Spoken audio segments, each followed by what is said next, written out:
Napapasarap mo ang araw namin. Dahil sa pagsisikap mo. Salamat.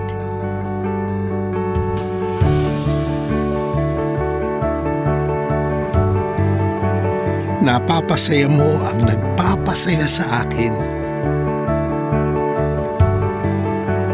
Dahil sa sipag at sakripisyo mo. Salamat.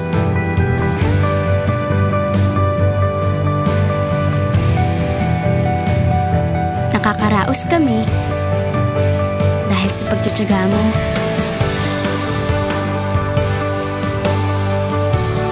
Dahil sa inyo, nasa tahanan kami ng bawat pamilyang Pilipino. Salamat mula sa NutriAsia.